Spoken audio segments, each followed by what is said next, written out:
Since I started this share of quick thoughts on Pirkay Avos, we will continue it. This is number 4, and Yeshua ben Pirkay tells us that Knei lecha chaver, buy for yourself a friend. Now, when somebody hears this, he says to himself, if I have to pay for a friend, he's not worth anything. You know, if he wants to be my friend, then he should want to be my friend because he likes what he sees in me. I shouldn't have to pay for it, you know. There's deep wisdom in this advice. If you want to have a friend, you got to invest in the friend. You know, I have friends. It's one of the great treasures of life. One of the great treasures of life. Remember, we'll see later on in Pirkay Avos that when Rabbi Yochanan ben Zakkai asked for what is the best trait, so one of them said a chaver tov, a good friend. A good friend makes life much more pleasurable. You have somebody to share your simchas.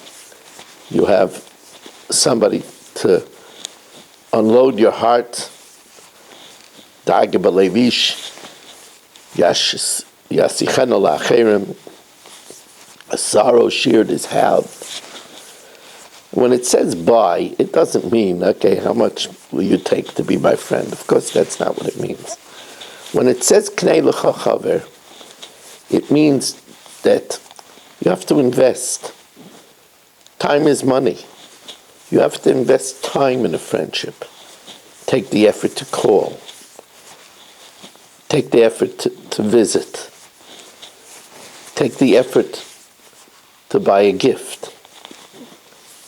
Knei lecha chaver means that if you want a friend, you have to invest in the friendship. Don't wait for your friend to call you. If you think he's a worthy person, so maybe he's not such a good phone person, you call him. Invest in your friendships. Now, it's been said that Knei lecha chaver also is a hint. Knei is a kana. Kana, a reed, that was the olden day pen. A pen should be your friend. It says that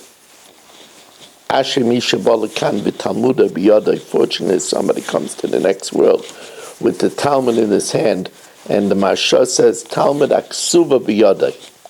When you write down your Torah learning, it becomes more embedded in your mind. Let a pen be your friend. But also, Knei lecha chaver can mean something else.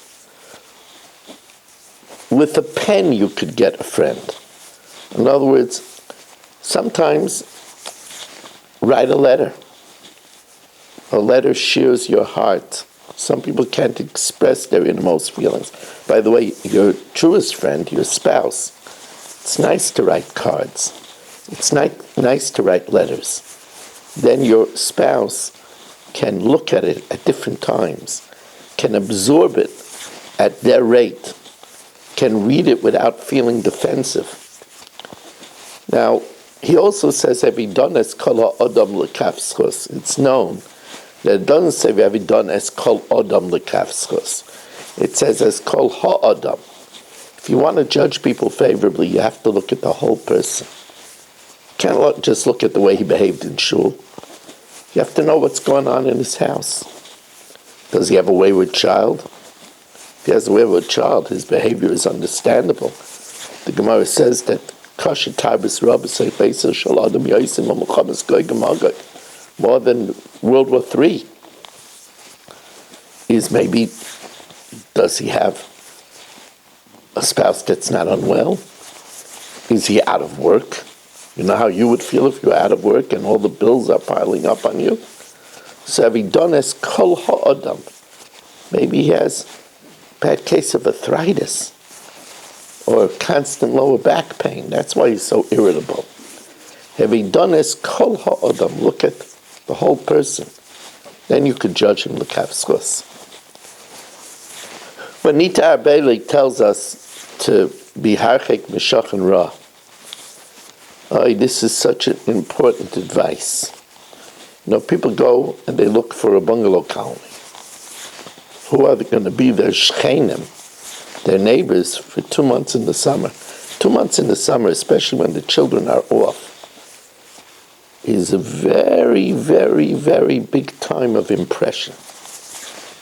When you choose a bungalow colony, choose very carefully who your neighbors are going to be. It's okay, it's only 2 months, so they're a little bit more modern than me. And, well, you know something? Many bungalow romances happen. Do you want a romance? I'm not talking about boys and girls getting together, but they're together for many summers. You have to know that you want to choose your geographic location by studying the peers that you'll be with. Very important. Same thing is true when you choose a yeshiva.